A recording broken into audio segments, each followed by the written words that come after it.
नमस्कार विद्यार्थी मित्रांनो. आजच्या या विशेष प्रेझेंटेशनमध्ये आपण दारूबंदी पोलीस म्हणजेच राज्य उत्पादन शुल्क विभागातील आगामी मेगा भरतीबद्दल परिपूर्ण माहिती घेणार आहोत.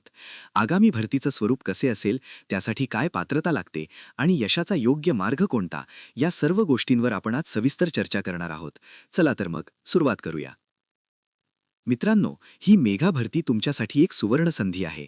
नुकत्याच झालेल्या विधिमंडळ घोषणेनुसार राज्य सरकारच्या आगामी 70,000 पदांच्या मेघा भरतीमध्ये उत्पादन शुल्क विभागाचा मोठा वाटा असणार आहे. 31 जुलै 2025च्या आकृतीबंधानुसार किमान 1,232 पदे निश्चित झाली आहेत आणि नवीन 100 दिवसांच्या कार्यक्रमानुसार यात मोठी वाढ अपेक्षित आहे.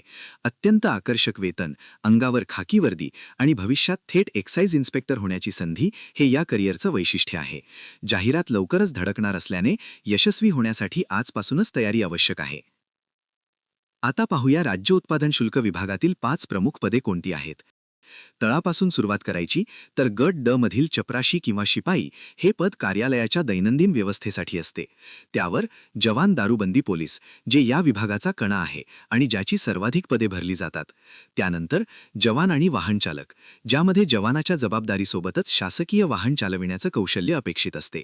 प्रशासकीय कामकाजासाठी लघु टंकलेखक म्हणजेच ड्राफ्टिंग आणि टायपिंगसाठी आणि वरिष्ठ पद असणारे लघुलेखक निम्न श्रेणी, अशी ही 5 महत्त्वाची पदे आहेत. आता पदानुसार आवश्यक शैक्षणिक आणि तांत्रिक पात्रता समजून घेऊया. सर्वात महत्त्वाची टीप लक्षात घ्या. जवान आणि चपराशी या 2 पदांसाठी कोणतीही तांत्रिक अट नाही, तुम्ही फक्त 10वी उत्तीर्ण असणे आवश्यक आहे. जवान वाहन चालक पदासाठी किमान 7वी किंवा 10वी पास असण्यासोबतच LMV म्हणजेच हलके वाहन चालविण्याचा परवाना असणे गरजेचं आहे.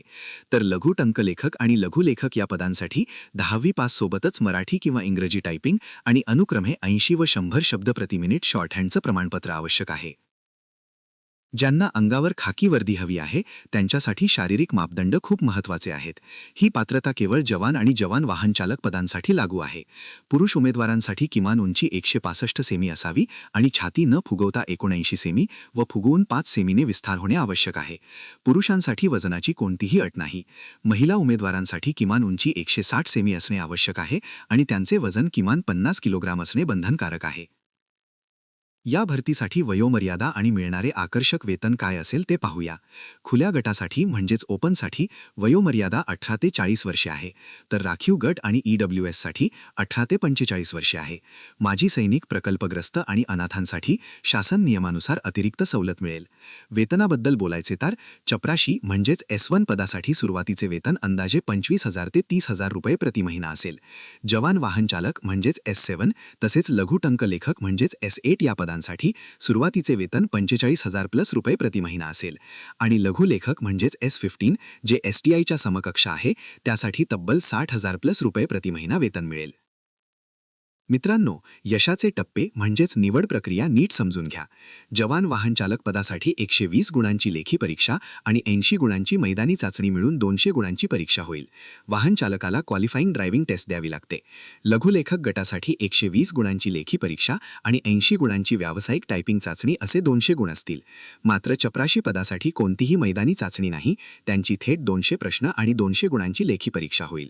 सर्वात महत्त्वाची अट, पुढील टप्प्यात म्हणजेच मैदानी किंवा कौशल्य चाचणीत जाण्यासाठी तुम्हाला लेखी परीक्षेत किमान 45% म्हणजे 54 गुण मिळवणे कायदेशीररित्या अनिवार्य आहे. लेखी परीक्षेचं स्वरूप कसे असेल? यात 4 मुख्य विषय आहेत: मराठी व्याकरण, इंग्रजी व्याकरण, बुद्धिमत्ता चाचणी आणि सामान्य ज्ञान म्हणजेच GK. प्रत्येक विषयावर 30 प्रश्न आणि 30 गुण असतील. अशा प्रकारे 120 प्रश्नांसाठी तुम्हाला 1.5 तास म्हणजेच 90 मिनिटे वेळ मिळेल. चपराशी पदासाठी 200 प्रश्नांना 2 तास वेळ असेल. येथे एक गोष्ट लक्षात घ्या, अभ्यासक्रमात थेट गणिताचा समावेश नाही, भर बुद्धिमत्तेवर आहे.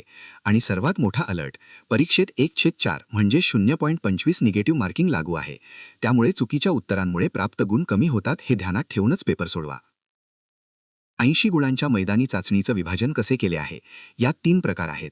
1 लांब पल्ल्याची धाव म्हणजेच 30 गुण, पुरुषांसाठी 1.5 किलोमीटर आणि महिलांसाठी 1 किलोमीटर धावणे. 2 वेगाची धाव म्हणजेच 30 गुण, पुरुष आणि महिला दोघांसाठीही 100 मीटर धावणे. 3 गोळाफेक म्हणजेच 20 गुण, पुरुष आणि महिला दोघांसाठीही ठराविक वजनाचा गोळा फेकणे. पोलीस भरतीप्रमाणेच इव्हेंट्स आहेत, पण गुणांची विभागणी वेगळी आहे, त्यामुळे टार्गेट ठेवून प्रॅक्टिस करा.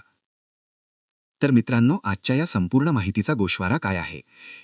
ही 1232 प्लस पदांची उत्तम पगाराची सुवर्ण संधी आहे. जवान आणि चपराशी पदासाठी फक्त 10वी पास असणाऱ्यांना मोठी संधी म्हणजेच सुलभ पात्रता आहे. लेखीची रणनीती आखताना निगेटिव्ह मार्किंग सांभाळून किमान 45% म्हणजेच 54 गुण मिळवणे ही पहिली पायरी आहे. मैदानी चाचणी 80 गुणांची असल्याने लेखी परीक्षेसोबतच ग्राउंडची दुहेरी तयारी आजपासूनच गरजेची आहे. तयारी सुरू करण्यापूर्वी स्वतःचं मूल्यमापन नक्की करा. स्वतःला हे 4 प्रश्न विचारा. माझे वय आणि शैक्षणिक पात्रता कोणत्या पदासाठी अगदी योग्य आहे? जवानासाठी आवश्यक असणाऱ्या उंची आणि छाती किंवा वजन या शारीरिक मापदंडात मी बसतो किंवा बसते का? मराठी, इंग्रजी, बुद्धिमत्ता आणि जीके या 4 विषयांचा माझा अभ्यास कुठपर्यंत आला आहे? धावणे आणि गोळाफेक याची मैदानी प्रॅक्टिस मी सुरू केली आहे का? मित्रांनो, आता वेळ आहे कृतीची. जाहिरातीची वाट अजिबात पाहू नका. ही स्पर्धात्मक परीक्षा आहे. जाहिरात आल्यावर धावपळ करण्यापेक्षा आजपासूनच अभ्यासाला लागणारे विद्यार्थीच यशस्वी होतात. तुमच्या यशाचं गमक हे सातत्य आहे. योग्य मार्गदर्शन, जुन्या प्रश्नपत्रिकांचा सराव आणि मैदानी चाचणीतील सातत्य तुम्हाला नक्कीच यश मिळवून देईल. अधिक माहितीसाठी आणि मार्गदर्शनासाठी तुम्ही वन कंप्लीट एज्युकेशनच्या YouTube चॅनलला भेट देऊ शकता. तुमच्या आगामी वाटचालीस आणि भरतीसाठी खूप खूप शुभेच्छा. धन्यवाद.